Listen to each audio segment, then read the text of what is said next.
Oh, I can't unlock the door, I muttered to myself in disbelief. After a long day at work, I found my personal belongings strewn unceremoniously in front of the entrance as though they were discarded refuse. The front door appeared different, perhaps replaced, stubbornly refusing to yield to my attempts to open it. It was the final indignity in a series of hardships endured during the years I lived with my in-laws. With resolve hardening, I made a firm decision. I would not set foot in that house again. Gathering my things, I vowed to pack them into my car and return to the sanctuary of my parents' home. Months passed, and just as suddenly as I had left, a message arrived from my estranged in-laws, rekindling a connection long thought lost. Hello, my name is Emily. I'm 35 years old. My husband, Tom, is 5 years my junior. I was completely focused on my career, and he happened to be my subordinate at work. Honestly, marriage wasn't on my radar. I wasn't keen on the idea of settling down, having never really dated before. Yet I ended up married, all thanks to his persistent pursuit.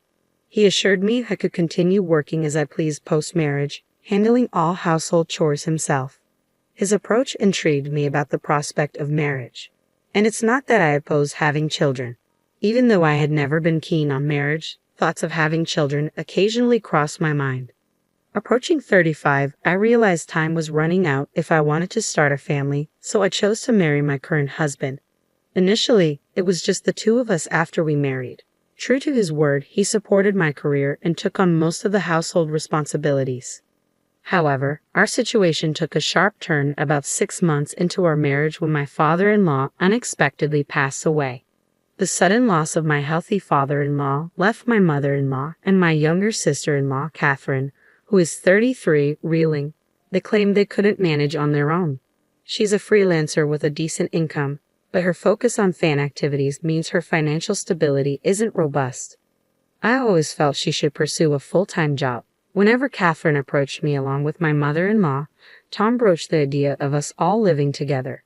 Emily, have you considered moving in with my mom and sister?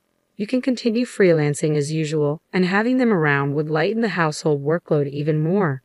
What do you think? Tom, I'm okay with keeping up my work, but I'm not sure about taking on more household chores. If your mom moves in and we're assisting her, shouldn't she be handling most of the household tasks?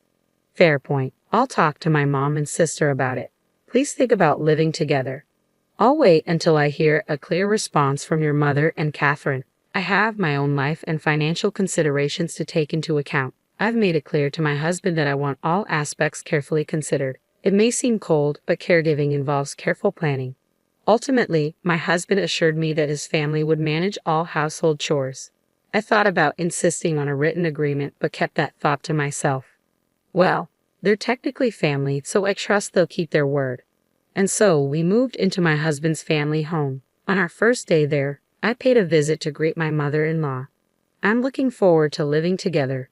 As Tom may have mentioned, I'll continue with my work as usual, so I hope you and Catherine can manage the household chores. In response, my mother-in-law didn't even glance at me before remarking, "Why did Tom marry someone like her? She works, so all the household chores will fall on me. Is that acceptable for a wife? Normally, a wife would handle both work and household duties, wouldn't she?" Her expectation that she would do it all was simply unbelievable. She made sure I heard her loud and clear before exiting the scene. What? This isn't what I expected at all. My mother-in-law's words left me feeling uneasy about our future life together. As we busily sorted through our belongings, Catherine suddenly appeared at the doorway and remarked, "I ended up with a less than adorable sister-in-law. Poor Tom." With that, she swiftly departed. Not again. First my mother-in-law, now Catherine. I couldn't understand why they would choose to live with me after speaking about me in such a way. Later, I would discover that it was all about my money. Shortly after moving in together, I noticed something troubling. On our first day under the same roof, despite their earlier sarcastic remarks, both my mother-in-law and Catherine completely ignored me. They managed to prepare meals only when my husband was present, but they made no effort to assist with cleaning or laundry for me. I attempted to confront them about their broken promises several times. However, whenever I addressed my mother-in-law respectfully as ma'am, she would shoot me a sharp glare and walk away, making it clear she had no intention of engaging with me. Catherine didn't behave exactly like her mother, but I found myself unable to protest against either of them. Over time, doing my own laundry and cleaning after returning from work became a regular routine. I wanted to confide in my husband about it, but I hesitated out of sympathy for him. However, their behavior began to worsen. When they faced financial constraints for leisure activities, they started subtly pressuring me for more money. Their approach was evasive, as if they preferred not to confront me directly, leaving notes under my food. Just today, I found a note from my mother-in-law. "We're in a tight spot this month. Could you lend us $300? I considered discussing it with my husband, but he seemed strapped for cash due to social obligations and drinking habits, requesting, "Could we cut down on expenses this month?" Back when he was my subordinate, I always made sure he didn't overspend on unnecessary parties. However, after changing departments post-marriage, he found it difficult to decline invitations, and these expenses began to accumulate. I found it difficult to bring up the financial demands with him, so reluctantly, I gave in to their requests, treating it as a loan. This pattern persisted for 2 years. My husband grew increasingly comfortable with not contributing to household expenses, often urging me to cut costs each month with seeming indifference. Even I had grown accustomed to this routine. I felt trapped in a cycle of endless schemes, yet there was something else I continued to do. I'll explain that shortly. One day, upon returning from work, I found numerous items scattered outside the house. Upon closer inspection, I realized they were my belongings. "What is this?" I seethed with anger at the sight of my belongings treated so disrespectfully. Determined to voice my grievances, I attempted to unlock the front door, only to find that my key no longer worked. Damn it, they changed the locks while I was gone. I can't take this anymore. Surveying my scattered belongings, I pondered my next steps. That's when I noticed another note beneath the items. It read, "Don't ever return. We don't want to see your face. Consider yourself lucky we didn't toss out your stuff." What terrible in-laws. My mother-in-law and Catherine were undoubtedly the masterminds behind this. I wondered what Tom had said about the situation, but by now, it didn't matter to me. Luckily, I had my car keys handy. I quickly loaded as many of my belongings as I could into the car and drove straight to my parents' house. I felt relieved knowing my things were safe. At least my work wouldn't be affected the next day. Arriving at my parents' home, they were visibly shocked but warmly welcomed me back. It felt comforting to be in my childhood home again, a place I hadn't visited much in the past 2 busy years. Sipping the tea my mother brewed, surrounded by the familiar warmth, my father asked me, "Why did you bring all your belongings here? Did you leave their house?" Marriage requires patience, I mused, reflecting on the weight of those words. For 2 years, my interactions with my mother-in-law and Catherine were sparse, limited mostly to the occasional reminder notes about money. Tom gradually became reliant solely on my income, and recently it felt like he viewed me merely as a convenient ATM. I endured this situation until now. When I confided in my parents, they empathized, saying, "Emily, you've been patient enough. We won't ask you to endure any longer. Now that they've driven you away, there's no reason to go back, right? Perhaps you should consider sending Tom a divorce notice." That's true. He seemed like a decent young man when you marry him, but money has a way of changing people. It's a shame. Both my father and mother showed genuine sympathy for me, a kindness I hadn't experienced in the past 2 years. Tears unexpectedly welled up in my eyes. "Has it been that tough for you?" my father asked, his expression filled with concern. "No, it's just that I haven't felt this level of sympathy in a long time. It's comforting, like you said, Dad. I'll send Tom the divorce papers, but I want to observe the situation for a while. I have a feeling something interesting might unfold soon." Indeed, I sensed that some action would unfold soon. Surprisingly, that moment arrived about 3 months later. By then, I had moved out of my parents' home and settled into a new apartment of my own. Never did I imagine reclaiming control over my earnings to spend as I please. I hired a household service for chores, freeing me to enjoy my days off with trips and purchases I had long desired, unrestrained. Each day reminded me of the value of my hard-earned income. I began questioning why I endured those 2 years. It dawned on me that perhaps I had been influenced or even manipulated by my in-laws.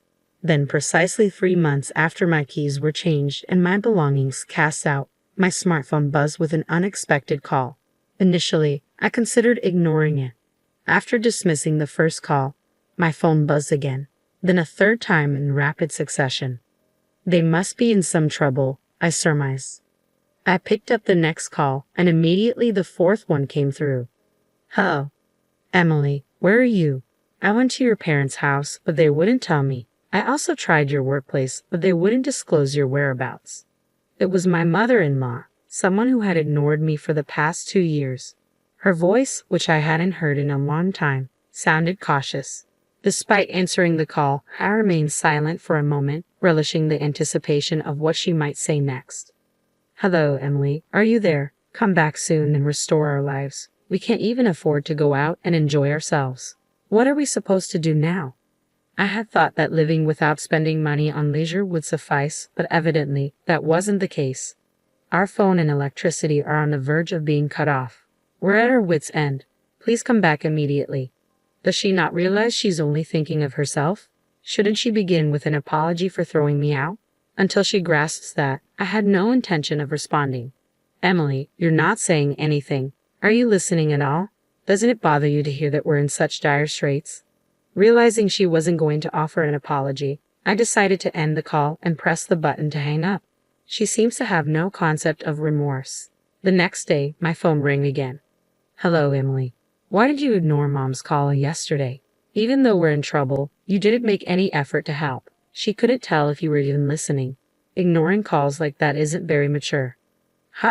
This time, it was Catherine calling. Honestly, calls from Catherine have always been the most bothersome, and she had the nerve to lecture about not ignoring calls. They've ignored me for 2 years, and suddenly I'm the one in the wrong. I couldn't believe her audacity. I planned to endure the call a bit longer, but without an apology, I had no intention of responding. I heard from Mom, but we're facing financial troubles at home. Our phone and electricity might get cut off soon. Without AC this heat, we could suffer from heat stroke. Can you live with that if our phone goes dead? How will we reach you? So please come back soon and help us pay the overdue bills. Her selfish demands made it easy for me to keep ignoring her. Hey, are you listening? You haven't said a word. Oh, are you still upset about what happened 3 months ago? That was obviously just a joke. You're overreacting. As an adult, you should know the difference between a joke and a serious matter. Stop being stubborn and come back home. They threw out my belongings like trash and changed the locks so I couldn't get in. That's a clear message for me not to return. Even if they claim it was all a joke or prank now, I find it hard to believe. Since Catherine doesn't seem interested in apologizing either, I decided to end the call. It would be a waste of time to listen to her any longer. The next day, I finally received a call from my husband. Hello, Emily. I'm sorry. My mother, my sister, and we all realize we've done terrible things. Can you come back? Our household is falling apart. We're out of money, everyone's on edge, and tensions are high. We sincerely apologize and want you back, please. My husband seemed to feel the need to apologize at least, but it's too late now. Why did he ignore me for 3 months? If it had only been the first 3 days, I might have considered returning, but it's been 3 months. I've embraced my new life, enjoying every moment of independence. There's no reason for me to return to that family now. I appreciate your apology, but given everything that's happened, I have no intention of coming back. Tom, why were you unreachable for 3 months? How could you do that as a husband? I looked into things, and guess what? I found out you've been cheating, haven't you? That's what the detective agency told me. Thanks for treating me like an ATM for 2 years. I'll be sending divorce papers. Please handle it accordingly. Maybe my husband thought he wouldn't get caught. What a fool. Yet he still had the nerve to say, I want you to come back. So I replied, if you reimburse me for all the living expenses for the 3 of us over the past 2 years and repay the money I lent you, maybe I'll consider it. Let's see, that's about $20,000. Can you manage that? I said mockingly. I knew he couldn't pay, but I said it anyway. After that, my husband fell silent and abruptly ended the call. Perhaps he finally realized my decision was firm. What happened next? When I sent the divorce papers and a bill for emotional distress to my husband, he returned the signed divorce papers promptly. Now all I need to do is file them at the city office and the divorce will be finalized. Regarding the compensation, he transferred the money right away. In fact, I included a note with a bill threatening to expose him to his company if he didn't pay promptly. Fearful of this, my husband likely sought a loan to cover the compensation. I heard from sources that their family home is now on the market. It seems they're struggling financially and trying to raise funds. However, selling their primary residence hastily means they'll now have to rent elsewhere. Considering the costs of rent and utilities, selling their house may not have been the wisest decision. They were likely driven by the immediate need for cash and didn't think through the long-term consequences. Whatever happens to that family is no longer my concern. As for me, I'm thoroughly enjoying my single life. I've had my fill of marriage. Moving forward, I plan to work hard and savor my personal life, embracing my independence.